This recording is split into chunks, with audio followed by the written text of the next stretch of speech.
오늘 대림절 네 번째 주일입니다. 하나님의 구원 역사라고 하는 제목으로 하나님의 말씀을 선포하겠습니다. 예수님이 탄생하시기 전 시대 상황은 정치적으로는 무법천지였고 경제적으로는 온 백성이 빈곤에 빠지고 일부 부유층만이 배불리 먹고 마시는 빈익빈 부익부 현상이 극심한 시대였습니다. 또한 종교적으로도 종교의 능력을 상실하고 타락한 지 오래였습니다. 그런 때에 하나님께서 천사 가브리엘을 갈릴리 나사렛 지방으로 보내셨습니다. 갈릴리 나사렛이 어떤 곳입니까? 이스라엘의 최북단입니다. 그리고 이 나사렛은 옛부터 교통의 요충지였기 때문에 거기에는 여러 가지 부패와 특별히 성적인 타락이 만연한 곳이었습니다. 이런 곳이기 때문에 빌립이 예수님을 영접한 이후에 그의 친구 나다나엘에게 전도했을 때에 나다나엘이 어떻게 이야기합니까? 어떻게 갈릴리 나사렛에서 선한 것이 날 수 있겠느냐? 그 땅이 그렇고 그런 땅이고 그 땅이 성적으로 타락하고 부패한 땅인데 어떻게 그 땅에서 인물이 나올 수 있겠느냐? 그렇게 이야기한 겁니다. 헬라 철학자 켈소스는 물레질로 생계를 유지해가던 시골에 가난한 처녀인 마리아가 로마 군인인 판테라와 불륜관계를 맺고 임신을 했다는 겁니다. 그래서 그것이 남편에게 발각되어서 쫓겨나 이제 거리에서 아기를 낳는데 그래서 예수는 사생자다, 그렇게 지금까지 주장하고 있습니다. 왜 이런 주장이 나오는가 하면 나사렛이라고 하는 그 동네가 그런 동네이기 때문에 그런 것입니다. 이런 지역적인 약점을 가지고 있는 나사렛에 천사 가브리엘을 보내셔서 하나님의 구원 역사를 시작하십니다. 하나님의 구원 역사 첫 번째는 은혜를 선포합니다. 28절입니다. 그에게 들어가 이르되 은혜를 받은 자여 평안할지어다, 주께서 나와 함께 하시도다. 30절에도 보니까 내가 하나님께 은혜를 입었느니라 라고 했습니다. 자, 여기서 은혜라고 하는 것은 내가 받고 싶어 한다고 받아지는 것이 아닙니다. 내가 거절한다고 해서 받아지지 않는 것도 아닙니다. 은혜라고 하는 것은 헬라 말로 카리스라고 하는 것인데 사람들에게 좋은 것을 선물로 준다, 그런 뜻을 가지고 있습니다. 비교 종교학을 연구하는 학자들이 모였습니다. 그날 토론의 주제는 기독교가 다른 종교와 독특하게 차이점이 있는 점을 찾자는 것이었습니다. 여러 사람들이 이야기합니다. 그 가운데 한 이야기가 기독교는 신이 사람이 되셨다 하더라. 그러니까 비교 종교학자들의 말에 의하면은 다른 종교에도 신이 사람이 된 것은 여러 종교에도 있다고 하는 겁니다. 한 사람이 이야기합니다. 3일 만에 부활하셨대. 그러니까 다른 종교에도 신이 죽었다가 부활하는 일은 종종 있었다고 하는 겁니다. 여러 가지 이야기가 오갔습니다만 결론을 내리지 못하고 있을 때에 우리가 잘 아는 기독교 변종론자 C.S. 루이스가 이런 이야기를 했습니다. 기독교가 타 종교와 가장 독특하게 차별나는 것은 무엇이냐? 바로 은혜라고 하는 것입니다. 다른 종교를 보십시오. 불교나 힌두교를 보면은 인과응보의 교리를 가르칩니다.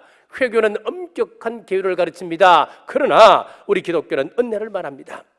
아무런 자격 없는 자에게 조건 없이 베풀어주는 그 사랑, 그것이 바로 하나님의 은혜입니다.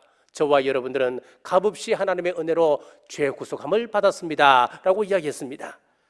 그러면은 마리아가 하나님으로 받았던 그 은혜는 어떤 은혜입니까? 31절입니다. 보라, 내가 잉태하여 아들을 낳으리니 그 이름을 예수라 하라. 마리아가 하나님께 받은 은혜는 처녀가 구원자를 낳는다고 하는 것이었습니다. 학자들의 말에 의하면은 당시 마리아의 나이가 12살에서 15살 정도였다고 이야기합니다. 요즘 우리나라로 치면 중학생 정도의 나이입니다. 어느 날 이웃집에 사는 여동생이 임신을 했습니다. 그런데 그 아이가 성령으로 잉태되었다는 겁니다. 그것을 누가 믿어주겠습니까? 이스라엘에서는 이 결혼이 굉장히 신성시 여겨집니다. 그래서 이 결혼 문제만큼은 자녀들에게 맡기지 아니하고 일생사 가장 중요하고 성스러운 결혼 예식이 되기 때문에 어른들이 먼저 점을 찍는 거예요. 어른들끼리 만나서 이 아이들은 성장하면은 결혼을 시키자, 이렇게 해서 약혼이 시작되는 겁니다. 약혼이 되면은 그 다음 단계가 그것을 공식화하기 위해서 랍비에게 찾아가서 서약을 합니다. 이 서약하는 것을 뭐라고 이야기하느냐? 정혼, 그렇게 이야기하는 거예요. 그러면은 이 정혼 단계에 들어가면은 법적으로는 이미 부부가 된 겁니다. 이제 남은 것은 결혼식만 올리면 되는 겁니다. 동네 사람들은 누구나가 이 사람들은 앞으로 결혼할 사람이다, 법적인 부부다 인정해 주는 단계가 정혼의 단계입니다. 지금 이 마리아와 요셉은 정혼한 그런 관계였습니다.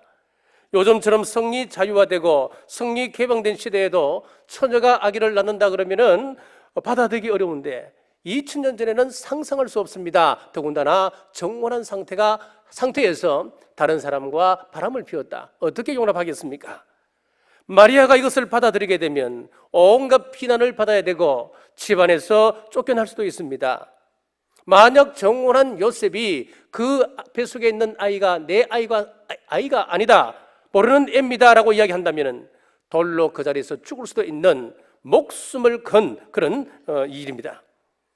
우리가 은혜라고 하면은 좋은 것, 영광스러운 것, 아름다운 것, 귀한 것으로 생각합니다. 그러나 때로는 이 큰 은혜는 큰 고통을 수반하기도 합니다. 너무나 귀하기 때문에 때로는 아픔으로 다가오기도 합니다. 어떤 데는 손해로 다가오기도 합니다.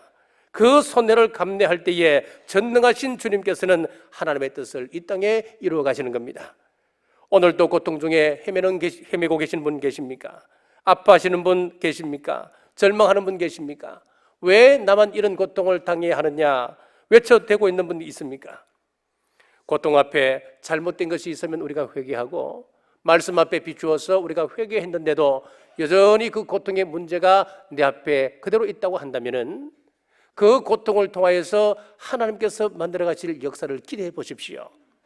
우리가 잘 아는 송명기 시인은 뇌성마비 환자입니다. 밤에 1시간 반 이상을 못 잔다고 합니다.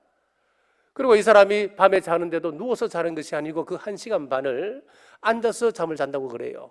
누우면은 심장이 압박이 와서 도저히 견딜 수가 없답니다. 숨이 막힌답니다. 그래서 하루에 겨우 1시간 반을 자는데 그것을 앉아서 잔다는 거지요. 그런데 이분의 간증을 들어보면 하나님의 위대하심과 그분에게 부어주시는 은혜는 상상을 초월합니다. 나는 이 세상에서 제일 불행하다 생각하는 사람들도 송명희 씨가 우리 하나님은 공평하신 하나님입니다, 나를 이렇게 만드신 우리 하나님 공평하십니다, 그 한마디에 우리는 말을 할 수가 없는 겁니다. 송명희 씨가 쓴 공평하신 하나님을 소개하겠습니다.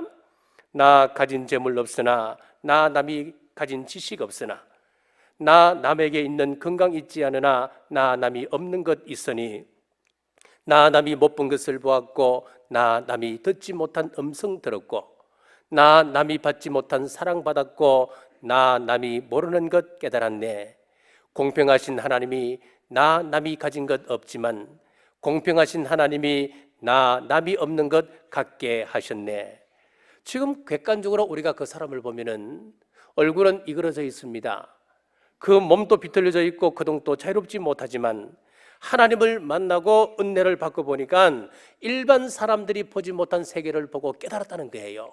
하나님의 은혜를 보고 하나님의 세계를 보니까 지금 이 육신의 문제는 아무것도 아니었다. 그래서 고백하는 것이 우리 하나님은 공평하신 하나님이다 노래하는 거예요.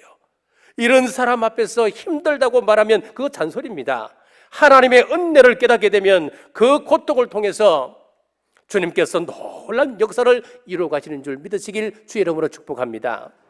하나님의 구원 역사 두 번째는 평안을 주십니다. 28절입니다. 그에게 들어가 이르되 은혜를 받은 자여 평안할지어다. 이 평안은 오직 우리 하나님으로부터 오는 평안이기 때문에, 이것은 죄와 죽음으로부터 오는 평안이기 때문에 인생의 어떤 밤을 만나도 우리가 누릴 수 있는 평안입니다. 병상에서도 이 평안을 누릴 수가 있습니다. 병들어 감옥에서도 느낄 수가 있습니다. 어렵고 힘든 환경 속에서도 우리는 이 평안을 누릴 수가 있습니다. 하나님께서 아브라함을 찾아가셔서 아브라함아, 네가 나를 정말 사랑하느냐? 네가 나를 사랑한다면, 자식보다 나를 더 사랑한다면 한번 증명해 보아라. 그러면서 하시는 말씀이 100세에 낳았던 내 독생자 이삭을 나에게 번제로 바치라는 겁니다. 우리 성경에 보면 몰렉 종교가 나오지요. 이 몰렉 종교가 어떤 종교냐 하면은 자기에게 있어서 가장 사랑스러운 자녀를 불에다가 던져서 태워서 몰렉신에게 바치는 것이 이 몰렉 종교입니다. 산 아이를 몰렉신에게 산채로 불에 던져서 태운다, 제물로 바친다, 이것이 몰렉 종교인데, 지금 하나님께서 이런 몰렉 종교와 같은 것을 욕하고 계신단 말이에요. 얼마나 이상한 일입니까? 보통 사람 같으면 그런 엄청난 이야기를 듣고 3일길을 걸어가다 보면은 그 마음이 다 변할 겁니다. 바뀔 겁니다. 그런데 3일길을 걸어가도 변하지 않는다. 무엇으로 설명하겠습니까? 그것은 바로 순종하기로 결단한 아브라함에게 하나님께서 그 마음에 평안을 주셨기 때문에 가능한 일이었습니다. 이제 모리아산에 도착했습니다. 17살쯤 되는 아들 이삭이 110살이 넘는 아버지 아브라함 손에 순전히 결박당하여 그 목숨을 맡깁니다. 그가 효심이 특심했기 때문에 이것이 가능할까요? 여러분, 아닙니다. 하나님께서 아브라함에게 그리고 마리아에게 평안을 주셨듯이 이삭에게도 순종할 수 있는 평안을 주셨기 때문에 가능한 일이었습니다. 한나도 마찬가지입니다. 사무엘상 1장 11절 말씀에 주의 여종에게 아들을 주시면 내가 그의 평생에 그를 여호와께 드리고 삭도를 그의 머리에 대지 아니하겠나이다. 여기까지는 다 우리가 이해할 수 있는 내용입니다. 우리가 급하면 하나님 앞에 기도하지요. 하나님, 이번 문제 해결해 주시면 제가 하나님 앞에 충성 헌신하겠습니다. 하나님, 이 문제 해결해 주옵소서. 우리가 늘상 하는 기도가 이 기도입니다. 자, 응답받았습니다. 10달에 지려서 아기를 낳았습니다. 자라서 젖을 떼고 아장아장 그럴 때에 그 기도의 서원대로 아이를 갖다 바치는 이 한나가 과연 제 정신입니까, 여러분? 또 그런 애를 받는 제사장 엘리를 생각하면 기가 막힌 이야기입니다. 엘리는 이미 하나님의 음성을 들을 수 없는 사람, 이미 영간이 막혔던 사람, 영성이 죽었던 사람이었습니다. 얼마나 비둔했던지 의자에 앉아서 꾸벅꾸벅 졸다가 의자에서 떨어져 목이 부러져 죽었던 사람 아니었습니까? 그런 제사장에게 이 어린 아들을 갖다 바치는 한나, 누가 봐도 이해할 수 없는 행동이지만 이런 일이 가능한 것은 바로 하나님께 주시는 평안 때문에 가능한 일이었습니다. 우리 하나님의 은혜를 받으면 공통적으로 나타나는 현상이 무엇이냐? 바로 그 마음의 평안입니다. 미국 텍사스주 콜로라도 주립대학을 중심으로 세계 대학이 공동으로 연구해서 발표를 했습니다. 그 연구 제목이 무엇이냐면은 신앙생활과 수명이라고 하는 주제였습니다. 자, 정기적으로 예배에 참석하는 사람은 불신자들보다 평균 수명이 7살이나 더 늘어났다고 하는 이야기였습니다. 인구 전문지 데모그래피에서 종교와 수명이라고 하는 논문을 발표했습니다. 그 논문에서 정기적으로 주일날 교회 가서 예배드리는 사람의 평균 연령은 82세였고 그리고 예배드리지 않는 사람의 평균 수명은 75세였다라고 발표를 했습니다. 자, 이 두 내용을 종합해서 의사학계에서 다음과 같이 발표를 했습니다. 신앙생활에서 얻는 마음의 평화는 스트레스 해소에 도움을 주고 건강에 직접적인 영향을 주므로 수명이 늘어난다라고 발표를 했습니다. 그렇습니다. 성도들이 교회 와서 은혜 받으면 마음의 독이 빠져나갑니다. 온유해집니다. 우리가 부드러워집니다. 그래서 말하는 것도 부드러워지는 거예요. 자, 영성신학에서는 그렇게 이야기하지요. 우리가 진화하면 진화할수록 우리는 부드러워진다, 그렇게 이야기합니다. 자, 예를 들어서 광물보다는 식물이 부드럽습니다. 식물보다는 동물이 부드럽습니다. 동물 가운데 사람은 부드러운 존재입니다. 자, 사람 가운데 어른보다도 아이들은 훨씬 더 부드럽습니다. 그래서 부드러운 것이 결국 살아남는 겁니다. 사람이 아이가 자라나서 청년이 되고 노인이 되고 몸이 점점 굳어가서 딱딱해집니다. 그것을 우리는 죽음, 그렇게 이야기합니다. 그래서 우리 영성신학에서는 사람이 은혜 받으면 부드러워진다는 거예요. 그렇습니다. 은혜 받으면 마음에 평안이 넘치고 부드러워지는 겁니다. 마음이 평안하면 문제가 될 수가 없습니다. 408장을 작사했던 J.S. 브라운은 이렇게 노래했습니다. 나 어느 곳에 있든지 늘 마음이 평하다. 주 예수 주신 평안함 늘 충만하도다. 나의 마음속이 늘 평안해. 나의 마음속이 늘 평안해. 악한 주의 파도가 많으나 마음이 늘 평안해. 이것이 바로 은혜 받은 사람의 현상입니다. 사랑하는 성도 여러분, 하나님의 은혜가 임하면 우리 마음속에 하나님의 평안이 임하심을 믿으시고 은혜를 구하는 우리 남북의 온 성도님들 되시길 주님의 이름으로 축복합니다. 하나님의 구원 역사 세 번째는 순종해야 합니다. 38절을 보십시오. 마리아가 이르되 주의 여종미원이 말씀대로 내게 이루어지이다 하며 천사가 떠나가니라. 이것은 하나님의 말씀에 내가 응답해야 함을 말씀하고 있습니다. 주의 여종이오니 말씀대로 내게 이루어지이다. 자신을 종이라 그랬습니다. 하나님을 주인이라 그랬습니다. 그러면은 종은 어떤 사람입니까? 아무런 대가나 보상을 요구하지 않는 것이 종입니다. 내가 일을 감당하다가 욕을 얻어먹고 사람들에게 문매를 맞고 사람들에게 버림받고 죽임을 당한다 할지라도 내가 그거 감내하겠습니다. 그것이 종 아니겠습니까? 기독교 역사를 보면은 고통 없이 이루어진 역사는 한 가지도 없습니다. 교회가 짐을 벗어버리고 고통을 회피하면 그 문화는 망하는 문화가 되었습니다. 18세기 산업혁명으로 영국에 큰 발전이 있어져 왔습니다. 그런데 부자와 가난한 자가 갈라져 싸우게 되는 것이었지요. 가난한 사람들은 돈 많은 자본가들 그리고 귀족들을 향하여서 당신들의 지갑이 회개를 하지 아니하면 그건 진정한 회개가 아니다라고 비난을 했고, 또 노동자들은 또 자본가들은 노동자들을 향하여서 뭐라고 이야기하느냐 하니까 하나님의 일을 하는 것처럼 이 땅에서 일을 해야 그것이 하나님의 사람이다라고 또 서로를 비난했습니다.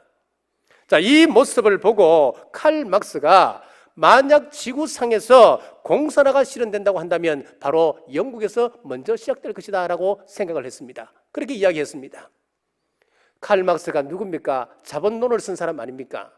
영국에서 18년 동안 도서관에 박혀서 그가 연구해서 만든 것이 자본론이었습니다. 그래서 18년 만에 이 자본론을 냈는데 그 자본론 내용이 뭡니까? 공산주의의 기본 사상이 되는 것 아니겠습니까? 영국에서 자본론이 나왔는데 영국에서 결국 이 공산주의가 실현되지 못한 이유가 있습니다.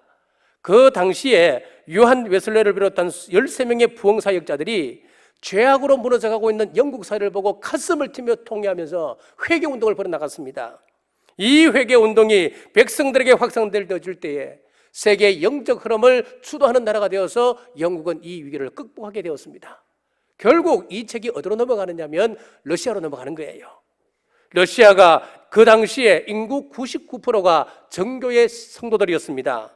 그러다 보니까 교회 재산이 전 국토의 80%가 교회 재산이었습니다. 그러면서 모든 사람들에게 농로처럼 부리면서 교인들이 수고하고 고생하는 것은 하나님을 위한 일이다라고 호도하면서 백성들을 부려먹은 거예요. 그러다가 결국 러시아는 망했습니다. 교회가 하나님의 뜻에 순종하기 위하여 대가를 지불하지 아니하면은 그 문화는 망하게 되었습니다. 교회가 세상을 향하여 희생해야 됩니다. 우리는 멀리 나갈 것 없습니다. 우리 교회 안에서부터 이거 실천하셔야 됩니다. 내가 이 일을 감당함으로 사람들의 비난을 받고 문매를 맞는다 할지라도 이것이 교회를 부흥시키는 일이고 세상으로부터 교회를 보호하는 일이고 하나님의 마음을 기쁘시게 하는 일이라면 내가 이것 감당하겠습니다. 이런 사람이 나와야 됩니다. 전도는 말로 하는 것 아닙니다. 행동으로, 삶으로, 관계로 하는 것이 전도가 되었습니다. 전도는 내가 희생하겠습니다. 그렇게 해야 여러분 이제 전도가 되는 거예요. 과거 30년, 40년 전만 하더라도 교회만 세워놓으면 사람들이 교회에 물밀듯이 들어왔습니다. 예수 천당, 불신 지옥 이 이야기만 해도 가슴을 치며 통회하며 사람들이 교회로 몰려왔습니다. 지금은 그런 시대가 아니에요. 지금은 복음이 다 찢어가는 시대입니다. 지금은 그 시대적으로 마무리하는 시대가 되었습니다. 그렇기 때문에 이제는 한 사람 한 사람 전도하는 것이 그렇게 힘든 시대가 된 거예요. 사람들은 교회에 대한 시선이 곱지를 않습니다. 교회를 향하여 온갖 비난과 온갖 욕을 합니다. 교회 다니는 성도를 향하여 곱지 않은 시선을 보내기도 합니다. 세상의 모든 사건들 속에 사건이 일어나면 먼저 그 사람이 교인인지 아닌지 세상 언론은 그것부터 먼저 따지기 시작합니다. 그만큼 전도가 힘들어진 시대가 되었다. 세상 끝날 때가 되었다. 그 이야기입니다. 자, 우리가 말도 마찬가지입니다. 아무런 대안 없이 사슬을 늘어놓고 본인은 헌신하지 아니하고 해놓은 일 뒤에서 비판만 한다면 하나님께서 결코 기뻐할 일이 아닙니다. 오늘 말씀에서 중요한 신앙의 원리를 우리에게 말씀하고 있습니다. 우리 하나님은 전지전능하신 하나님이십니다. 능력이 많으신 하나님, 전능하신 하나님이시기 때문에 말씀 한마디로 이 우주 만물을 창조하신 하나님이셨습니다. 그런데 그런 능력의 하나님께서 마리아를 향하여 마리아야 임신되거라 말 한마디면 가능하지 않겠습니까? 그런데 우리 하나님은 그러시는 분이 아니었습니다. 하나님께서 비전을 먼저 말씀하시고 하나님께서 꿈을 먼저 말씀하시고 난 다음에 그 당사자의 동의를 먼저 구하십니다. 하나님이 아무리 좋은 비전을 우리에게 제시해 주신다 하더라도 내가 동의하지 아니하면 하나님은 그 역사를 그 사람을 통해서 이루어가지 않으십니다. 하나님께서 제자들을 부르실 때를 보십시오. 마가복음 1장 17절에서 18절입니다. 예수께서 이르시되 나를 따라오너라 내가 너희로 사람을 낚는 어부가 되게 하리라 하시니 곧 그물을 버려두고 따르니라. 예수님께서 베드로와 안드레를 부르실 때에 그 베드로와 안드레가 그물을 버려두고 곧바로 예수님을 쫓았다 그랬습니다. 마가복음 1장 19절에서 20절에도 마찬가지입니다. 좀 더 가시다가 세베대의 아들 야고보와 그 형제 요한을 보시니 그들도 배에 있어 그물을 깁는데 곧 부르시니 그 아버지 세베대를 푼꾼들과 함께 배에 버려두고 예수를 따라가니라. 야고보와 요한은 그 아버지를 푼꾼들과 함께 배에 두고 예수님을 쫓았다라고 했습니다. 부르심에 응답한 사람들은 다 예수님의 제자가 되었습니다. 물론 응하지 않은 사람들도 상당수 있었을 겁니다. 거기에는 응하지 못할 타당한 이유들을 다 가지고 있었을 것입니다. 그러나 분명한 것은 하나님께서 서시고자 할 때 이유를 대고 빼는 사람들은 하나님의 일꾼이 되지 못했다고 하는 분명한 사실을 우리는 알아야 됩니다. 광야 이스라엘 백성들의 비극이 무엇인 줄 아십니까? 광야에서 하나님 자신을 얼마나 계시해 주셨습니까? 기적을 통해서 신비를 통해서 하나님을 경험할 수 있도록 도와주는데도 불구하고 끝까지 이스라엘 백성들이 하나님을 고백하지 못하니까 그것이 바로 비극이 되고 말았지 않습니까? 하나님은 오늘 우리에게 이렇게 말씀합니다. 나를 따라오너라. 이 말씀이 내게 이루어지이다. 자, 그 말씀에, 그 부르심에 네, 순종하겠습니다. 말씀대로 이루어지리라 그렇게 대답하기보다는 나중에 하겠습니다. 아이들 좀 더 키워놓고 하겠습니다. 아이들 교육 문제 좀 더 해결하겠습니다. 건강해지면 하겠습니다. 돈 좀 벌어놓고 하겠습니다. 이런 이유와 핑계로 일관하는 것이 우리의 모습이 아닌지 여러분 자신을 돌아보십시오. 자, 여기 순종의 사람이 있습니다. 18세기 독일 루터교 벤자민 슈멀크라고 하는 목사님이 계셨습니다. 18세기였으니까 아직까지 교회가 제대로 정착할 수 없는 그런 시대였습니다. 교회가 한참 부흥을 경험하는 그런 시대였으니까 교회 사정이 그렇게 녹록지는 못했습니다. 열악했지요. 그리고 목회자들도 턱없이 부족했습니다. 이 슈멀크 목사님이 몇 개 마을을 맡았냐 하니까 38개 마을을 맡아서 목회를 했습니다. 그러니까 얼마나 무리가 되겠습니까? 과로로 쓰러지기가 한두 번 아니었습니다. 또 중풍을 맞았습니다. 오랫동안 누워 있었습니다. 회복되었는데 오른쪽 다리가 쩔뚝쩔뚝거리게 되는 거지요. 백리장으로 또한 고생했습니다. 그런데 어려운 속에서도 하나님 맡겨주신 그 사역의 사명에 소명에 그는 순종함으로 흩어져 있는 교인들을 충실히 돌봤습니다. 사람들이 감명을 받고 교인들이 늘어나기 시작했습니다. 교회가 큰 부흥을 경험하게 되었습니다. 그러던 어느 날 먼 지역에 신방을 하고 돌아와 보니까 집이 완전히 불타고 말았습니다. 두 아들이 보이지 않는 겁니다. 불길한 생각에 그 불탄 잿더미를 헤쳐보았더니 두 아들이 타 죽어 있었습니다. 새카맣게 된 두 아들의 시체를 앞에 두고 그는 오열하며 하나님 앞에 기도하며 다음과 같은 작사를 시를 썼습니다. 내 주의 뜻대로 행하시옵소서. 내 모든 일들을 다 주께 맡기고 저 천성을 향하여 고요히 가리니 살든지 죽든지 뜻대로 하소서. 오열하며 찬송가 549장을 작사했습니다. 여러분, 이 목사님의 고백이 주의 여정이오니 말씀대로 내게 이루어지이다 목숨 바쳐 순종했던 마리아의 고백이 아니겠습니까? 여러분, 순종은 기회입니다. 헌신은 기회입니다. 아무나에게나 헌신할 수 있는 기회를 주시는 것 아닙니다. 은혜를 사모하는 사람, 준비된 사람, 깨끗한 사람 마리아에게 순종의 기회를 주시듯이 날마다 경건함으로 자신을 지켜 다시 오실 우리 주님을 기다리는 대림절 네 번째 주일이 되시길 주님의 이름으로 축복합니다. 기도하겠습니다. 자비로우신 아버지 하나님, 하나님의 구원 역사를 나누게 하심 감사합니다. 하나님의 은혜를 사모합니다. 하나님의 평안을 누리기를 원합니다. 하나님 말씀에 순종하기를 원합니다. 우리 남북의 순종을 통하여서 주님의 말씀이 이 땅에 온전히 실현된다면 기꺼이 순종하는 우리 남북에 되게 하여 주옵소서. 다시 오실 예수님 이름으로 간절히 기도드리옵나이다.